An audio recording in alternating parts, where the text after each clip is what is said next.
అందరికీ నమస్కారం. మనకు ఉన్నవి మొత్తం 27 నక్షత్రాలు. అశ్విని, భరణి, కృతిక ఇలా లెక్క పెడితే రేవతి వరకు ఉంది. ఏ నక్షత్రంలో పుట్టిన అమ్మాయిలు కానీ, ముఖ్యంగా అమ్మాయిలకి ఎలా ఉంటుంది, వైవాహిక జీవితం ఎలా ఉంటుంది అనేది చిన్నగా తెలుసుకుందాం. నక్షత్రాన్ని బట్టి జనరల్గా చెప్తున్నాను, ఇన్డెప్త్గా చాలా కారణాలు ఉన్నాయి. శుక్రుడు బాగుంటే వాళ్ళ కాపురం బాగుండొచ్చు, ఇంకో గ్రహం బాగుందన్నప్పుడు బాగా లేకపోవచ్చు. జనరల్ టాపిక్గా నేను దయచేసి తెలుసుకోవాలి.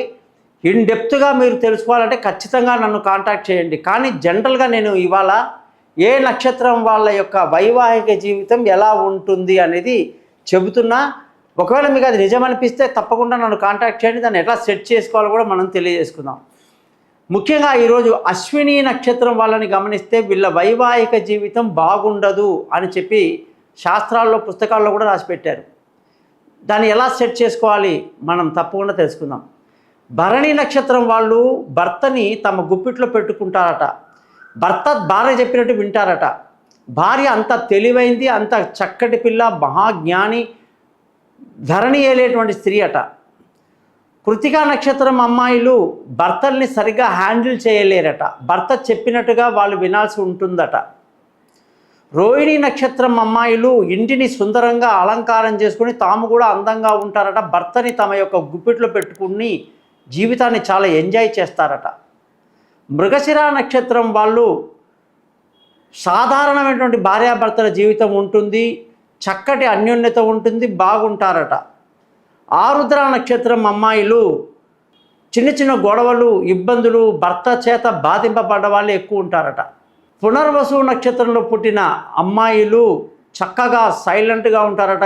ఎంత ప్రాబ్లం వచ్చినా దాన్ని భరిస్తూ భర్తతో కాపురం చేస్తారట. కానీ గట్టిగా అడిగితే అంతగా సుఖం లేదండి, కానీ నడిపించేస్తున్నాను కదా, నా జీవితం ఇంతే అని అంటారట. పుష్యమి నక్షత్రం అమ్మాయిలు చాలా తెలివిగా తమ జీవితాన్ని చక్కబెట్టుకుంటారట. భర్తతో బాగుంటారట. ఆశ్లేష నక్షత్రం అమ్మాయిలు అన్ని రకాల బాధలకు గురి అవుతారట. అత్త బాధలు, మామగారి బాధలు, ఇంట్లో బాధలు, భర్త యొక్క ఎత్తి పొడుపులన్నీ ఉంటాయట. మఖా నక్షత్రం అమ్మాయిల జీవితాలు బాగుండవంట. అంత ఎక్కువగా సుఖం ఉండదంట భర్త నుంచి.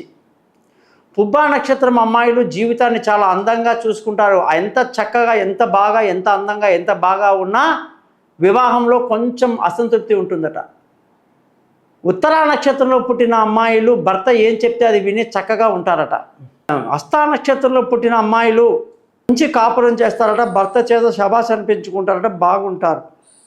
చిత్తా నక్షత్రం అమ్మాయిలు భర్తని బాగా అర్థం చేసుకొని ఈయనకి ఏ విధంగా ఉంటే బాగుంటుందో చాలా తెలివిగా ఉంటారట.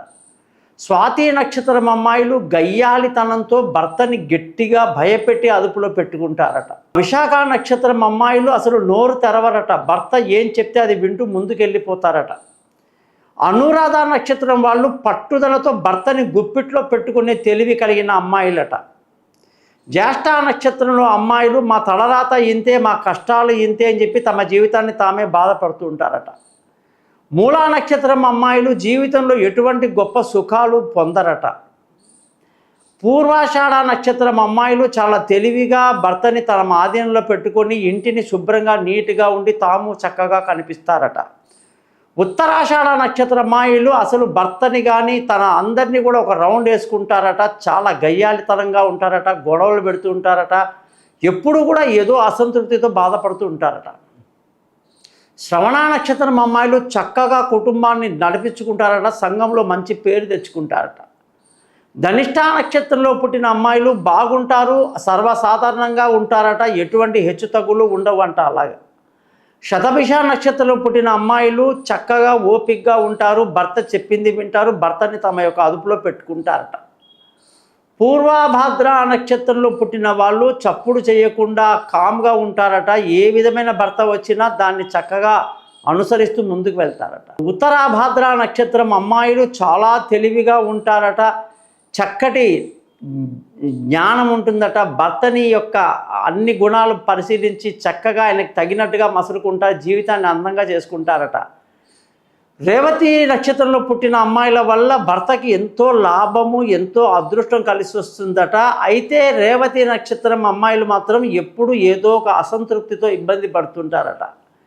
వైస్ వర్స కింద దీని బాయ్స్ కింద కూడా తీసుకోవచ్చు. కానీ నక్షత్రాల విషయంలో ఒక ఎగ్జాంపుల్ చెప్పాను. స్వాతి నక్షత్రం అమ్మాయిలు గయ్యాలిగా గట్టిగా కొట్లాడే రకం ఉంటారు, ఉత్తరాషాఢ నక్షత్రం వాళ్ళు బీభత్సంగా ఉంటారు అని కొన్ని చెప్పడం జరిగింది.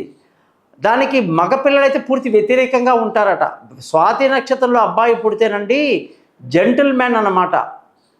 అలాగా నక్షత్రాలు మగవాళ్ళకు ఒకలాగా ఉంటుంది, ఆడవాళ్ళకు ఒకలాగా ఉంటుంది అనేది చాలా జాగ్రత్తగా తెలుసుకోవాలి. ఏ నక్షత్రం వాళ్ళు ఏ నక్షత్రం వాళ్ళని పెళ్లి చేసుకోవాలి, ఏ నక్షత్రం వాళ్ళని పెళ్లి చేసుకోకూడదు అనే విషయాలు కూడా మనం ఎన్నో తెలుసుకోవచ్చు. మన నక్షత్రం నుంచి 7వ నక్షత్రము 4వ నక్షత్రము మహా డేంజర్. చాలామంది ఫూల్స్ ఏమంటారంటే 4వ నక్షత్రం క్షేమతార చేసుకోవచ్చు అంటారు. చాలా తప్పండి. ఎప్పుడైతే మీకు 4వ నక్షత్రం క్షేమతార అయితే ఆ 4వ నక్షత్రం వాళ్ళకి మీరు 7వ తార అవుతారు, సప్తమ తార, నైదన తార అవుతుంది. అది మహా డేంజర్. నక్షత్రాలను చక్కగా పరిశీలించాలి. అలాగే నక్షత్ర గుణాలని బట్టి అన్నీ కలిశాయి అనుకుంటే చాలా తప్పు.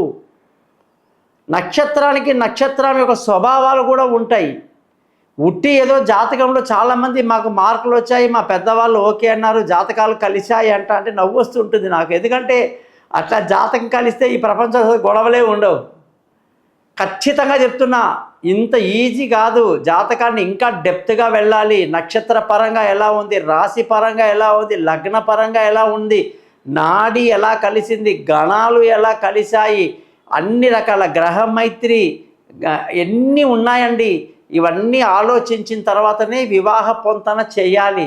అన్నీ బాగుండి మార్కులు బాగుంటే జాతకాన్ని చదవాలి. ఆ జాతకంలో మనిషి ఎలాంటి వాడు, మొండివాడా, మంచివాడా, చెడ్డవాడా, వ్యసనపరుడా, డబ్బు ఉంటుందా లేదా, చదువు ఉందా లేదా, అసలు కుటుంబాన్ని బాగా చూసుకుంటాడా, అసలు బంధువులతో కలుస్తాడా, కలవడా, సొంత ఇల్లు పెట్టుకుంటాడా, వాహనాలు పెట్టుకుంటాడా, సంతానం ఉందా లేదా, తెలివి ఉందా లేదా, ఆరోగ్యం ఎలా ఉంది, శత్రువులు ఎలా ఉన్నారు, అప్పులు ఎలా ఉంటాయి, భార్యని బాగా చూసుకుంటాడా, భర్తని బాగా చూసుకుంటుందా, అసలు ఆయుష్ ఎంతవరకు ఉంది, అసలు అల్పాయుష్ కూడా గొప్ప ఆయుష్ కూడా, భాగ్యం ఎలా ఉంది, అదృష్టం ఉందా లేదా, అసలు మామగారిని గౌరవిస్తాడా, నాన్నగారిని గౌరవిస్తాడా, అదృష్ట ధర్మ మార్గాన్ని ఎంచుకుంటాడా లేదా, ఉద్యోగం చేస్తాడా చెయ్యడా, వ్యాపారం చేస్తాడా చెయ్యడా, చేస్తే ఏ ఉద్యోగం చేయాలి, ఏ వ్యాపారం చేయాలి, డబ్బు బాగా ఖర్చు పెట్టేస్తాడు మిగులుస్తాడా, ఇవన్నీ కూడా జాతక చక్రంలో చూసిన తర్వాతనే మనం పెళ్ళికి ముందుకు వెళ్ళటం చాలా మంచిదని తెలియజేస్తూ, తప్పకుండా జ్యోతిషపరంగా మీకున్న సందేహాలను నా దగ్గర క్లియర్ చేసుకోవడానికి ఆశీస్సు సెలవుకుంటాను. గోపాలయ్య గారు.